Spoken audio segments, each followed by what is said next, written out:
আসসালামু আলাইকুম দর্শক, অন্তর্বর্তী সরকারের অন্যতম প্রভাবশালী উপদেষ্টা আসিফ মাহমুদ সজীব ভুঁইয়া সম্ভবত মারাত্মক এক প্যাচে পড়ে গেছেন। তাদের নিজেদের মধ্যে দ্বন্দ্বের সৃষ্টি হয়েছে এবং খবরগুলো বা সত্য বোধহয় এভাবে বেরিয়ে আসে। বিষয়টি হচ্ছে যে তার যে এপিএস মোয়াজ্জেম হোসেন তাকে অব্যাহতি দেওয়া হলো, জনপ্রশাসন মন্ত্রণালয় থেকে প্রজ্ঞাপন জারি করা হলো, গণমাধ্যমে সে নিউজটি এলো। কিন্তু আসিফ মোহাম্মদ সজীব ভুঁইয়া এটিকে কেন্দ্র করে তার ফেসবুক পেজে একটি স্ট্যাটাস দিয়েছে।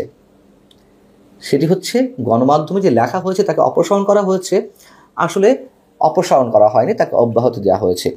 ধরে নিলাম যেটি সত্য কথা যে জনপ্রশাসন মন্ত্রণালয়ের ওই প্রজ্ঞাপনে অপসারণ শব্দটি ছিল না, কিন্তু আমরা তো ধরে নিয়েছিলাম যেহেতু দুর্নীতির অভিযোগ ছিল তার বিরুদ্ধে গুরুতর, 311 কোটি টাকার দুর্নীতি করেছেন, তিনি সুইজারল্যান্ডে বাড়ি করেছেন, এপিএস মোয়াজ্জেম হোসেনের কথা বলছি, তো সমালোচনার মুখে তাকে সরিয়ে দেওয়া হয়েছে।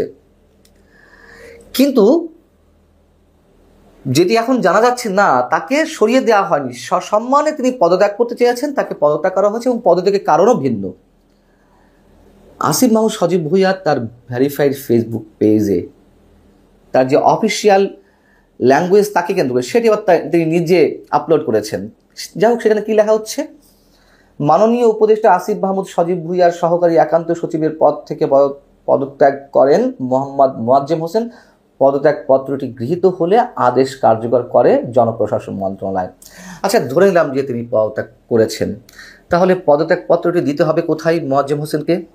তার নিয়োগকারী প্রতিষ্ঠান বা সংস্থা বা যেভাবে বলি না কেন আমরা, বা মন্ত্রণালয়, জনপ্রশাসন মন্ত্রণালয়, তো পদত্যাগপত্রটি জনপ্রশাসন মন্ত্রণালয় দিতে হবে। সেই পদত্যাগপত্রের কথা কি প্রজ্ঞাপনে উল্লেখ করা হয়েছে? সেখানে লেখা রয়েছে, যুব ও ক্রীড়া মন্ত্রণালয়ের মাননীয় উপদেষ্টা আসিফ মাহমুদ সজীব ভুঁইয়ার সম্মতিতে বিএম মোয়াজ্জেম হোসেনকে অব্যাহতি দেওয়া হলো। তাহলে পদত্যাগের বিষয়টি এখানে কি পরিষ্কার হয়েছে? তিনি কি আগে পদত্যাগ করেছেন এটি মিন করে? আচ্ছা, তাও ধরে নিলাম যে তিনি পদত্যাগ করেছেন, কিন্তু কনফ্লিক্টটা কোথায় বাধছে দেখুন। এইখানে তো আর কোনো যুক্তি চলে না, যেখানে মোয়াজ্জেম হোসেন নিজেও তার ফেসবুকে দাবি করছে নিজের মান সম্মান রক্ষার জন্য যে গত 10 মার্চ 2025 ব্যাংকের লিখিত পরীক্ষায় ফলাফল প্রকাশ করলে আমি উত্তীর্ণ হই। এর পাশাপাশি তিনি যে বিসিএস এর প্রিলিমিনারি তো উত্তীর্ণ হয়েছেন, তার ভাই বা লিখিত পরীক্ষার সামনে সেজন্য তাকে প্রস্তুতি দিতে হবে। এই সরকার যদি 30 ডিসেম্বরের মধ্যে নির্বাচন দেয় তাহলে তাকে তো একটা স্থায়ী চাকরির জন্য চেষ্টা করতে হবে, ইত্যাদি ইত্যাদি অনেক কথা লিখেছেন। লেখার পরে তিনি কি বলছেন? তিনি বলছেন, তাই আমি গত মার্চের 25 তারিখে উপদেষ্টা আসিফ মাহমুদের কাছে পদত্যাগপত্রটি জমা দিই। উপদেষ্টা আসিফ মাহমুদ 8 এপ্রিল পদত্যাগপত্র গ্রহণ করেন এবং যেহেতু নিয়োগ প্রদান ও বাতিল রাষ্ট্রপতি কর্তৃক হয়ে থাকে, এজন্য গত 22 এপ্রিল প্রজ্ঞাপন হয়েছে, অর্থাৎ একদিন আগে। এরপর গণমাধ্যমে পদত্যাগকে অপসারণ হিসেবে ভুলভাবে উত্থাপন করা হয়। আমার যদি জানার ভুল না থাকে, আমি বিষয়টি জানতাম, তারপরেও অন্য আরও বেশ কয়েক জায়গায় ক্রস চেক করেছি, তারপরেও যদি ভুল না থাকে, এপিএস তো আর সরকার কর্তৃক সরকারি চাকরি নয়।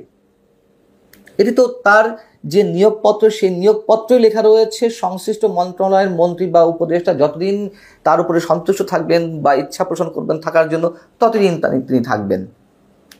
এখানে তো রাষ্ট্রপতির অনুমোদনের কোনো প্রয়োজন নেই। জনপ্রশাসন মন্ত্রণালয় নিয়োগ দিয়েছিল, জনপ্রশাসন মন্ত্রণালয় সর্বোচ্চ তারাই তার পদত্যাগপত্রটি গ্রহণ করতে পারেন, তার অব্যাহতি দিতে পারেন, তাকে অপসারণের বিষয় মন্ত্রী বা উপদেষ্টার সঙ্গে যোগ সাজসে করতে পারেন। এখানে রাষ্ট্রপতির প্রসঙ্গটি আসবে কেন?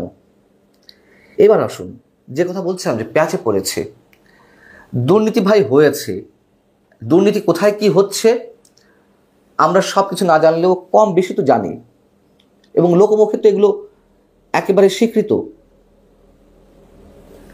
সেই জায়গা থেকে আমরা বলতে পারি যে তিনি যে একেবারে শতভাগ সৎ, নিশ্চয় তা নয়।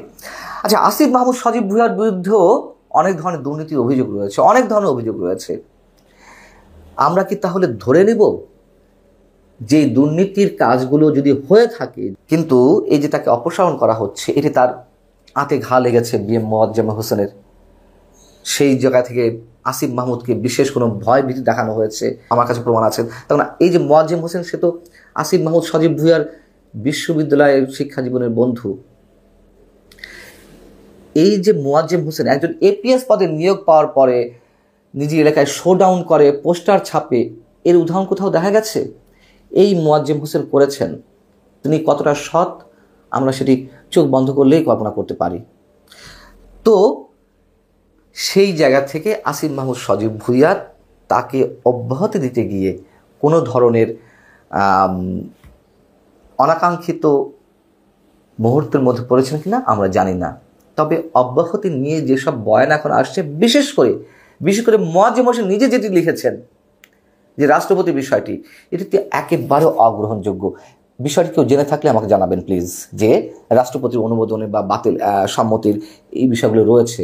এখন বিষয়টা হচ্ছে কি, শেখ হাসিনা একটি সংবাদ সম্মেলনে বলেছিলেন যে তার এপিএস 400 কোটি টাকার মালিক হয়েছেন।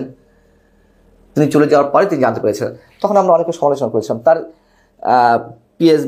এপিএস বা পিওন যাই হোক না কেন, মিস্টার জাহাঙ্গীর, তিনি 400 কোটি টাকা মালিক হয়েছেন, তিনি আগে থেকে কেন জানতেন না? আর জানলেনও বা যদি, তিনি চলে যাওয়ার পরে তার বিরুদ্ধে কী ব্যবস্থা নেওয়া হয়েছে?